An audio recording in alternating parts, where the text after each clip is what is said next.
दो बातें बड़ी हैं। एक तो पुलवामा में जहां पर इस शख्स के उमर मोहम्मद, जो कि अब मुख्य आरोपी बताया जा रहा है, जिसकी एक गाड़ी थी जिसमें ब्लास्ट हुआ है, उस उमर मोहम्मद के दो भाइयों को हिरासत में लिया गया है।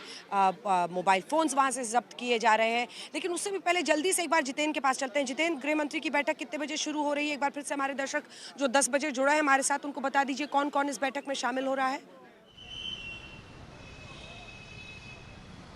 देखिए अंजना, 11 बजे के आसपास ये केंद्रीय गृह मंत्री अमित शाह की अध्यक्षता में बैठक होगी और काफ़ी महत्वपूर्ण बैठक है, क्योंकि इसमें तमाम एजेंसियों के जो चीफ हैं वो आ रहे हैं, क्योंकि एनआईए की टीम स्पॉट पर जा चुकी है। एनआईए के डीजी इस बैठक में शामिल रहेंगे। एनएसजी की जो एनबीडीसी टीम है, नेशनल बम डेटा सेंटर की टीम, वो अपनी इनिशियल रिपोर्ट डीजी एनएसजी को दे चुकी है। तो इस बैठक में डीजी एनएसजी भी शामिल होंगे और दिल्ली पुलिस के कमिश्नर इसमें रहेंगे और इसमें खुफिया तरीके से किस तरीके की जानकारी आ रही है उसको लेकर के आईबी चीफ को भी इस बैठक में बुलाया गया है। यही नहीं, जम्मू कश्मीर के डीजीपी को भी इस बैठक में वीडियो कॉन्फ्रेंसिंग के जरिए जोड़ा जा रहा है, क्योंकि सारे जो तार हैं वो फरीदाबाद, दिल्ली और इसके साथ साथ जम्मू कश्मीर से जुड़ते हुए नजर आ रहे हैं। तो इस ट्राई एंगल में तमाम अधिकारियों को शामिल किया जा रहा है और ये कोशिश की जा रही है कि आगे इस पूरे मामले को लेकर के किस तरीके से बढ़ना है, क्योंकि जानकारी सूत्रों के हवाले से मिल रही है कि एनआईए की टीम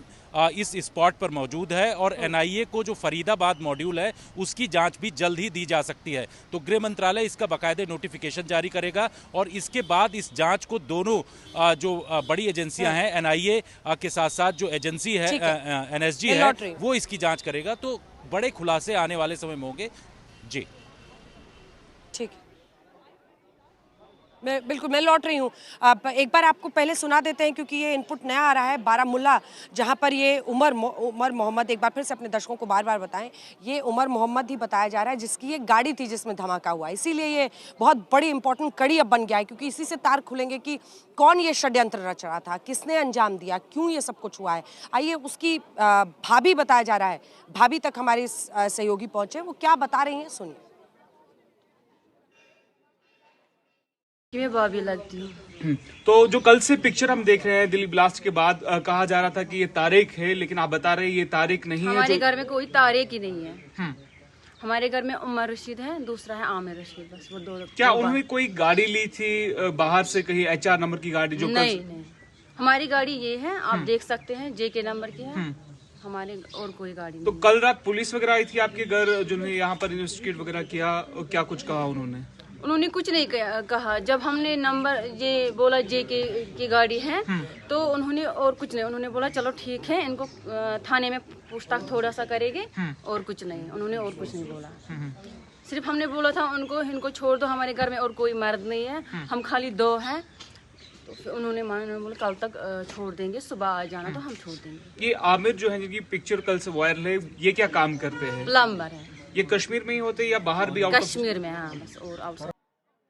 तो आपने सुना, भाभी वो अपनी तरफ से तमाम बातें कह रही हैं, लेकिन अभी तो पुलिस की जांच होगी, तहों को खोलना होगा। 2-3 बातें तो सॉलिड आ रही हैं। गाड़ी का नंबर CCTV में कैद है और उसी से ये तार खुले हैं, उसी से उसका लास्ट ओनर उमर मोहम्मद है। बहुत सारी बातें ऐसी होंगी। जल्दी से एक बार चलते हैं कवलजीत संधू के पास। कवलजीत, जो पुलवामा में एक्शन हो रहा है इस वक्त, उसको लेकर क्या जानकारी देंगे?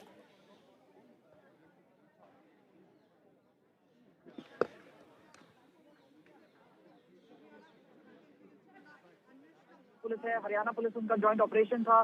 दिल्ली में भी कार्रवाई हुई। उसके बाद अगर हम बात करें उत्तर प्रदेश में भी,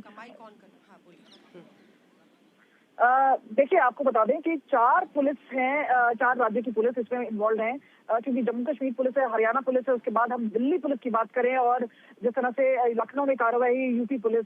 तो यहाँ पे जो बात सामने आ रही है कि मल्टी लेयर्ड इन्वेस्टिगेशन है। एक जो हिस्सा था जो फरीदाबाद मॉड्यूल को एक्सपोज कर रहा था, लेकिन वहां पे भी डॉक्टर उमर मोहम्मद वो फरार बताया गया, उसकी तलाशबीन जारी थी, उस बीच में ये ब्लास्ट हो जाता है।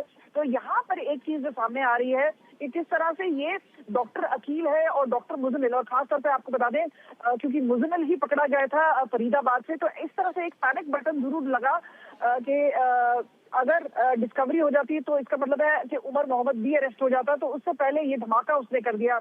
अब क्या वो फिदायीन था, ये एक बड़ा सवालिया निशान है।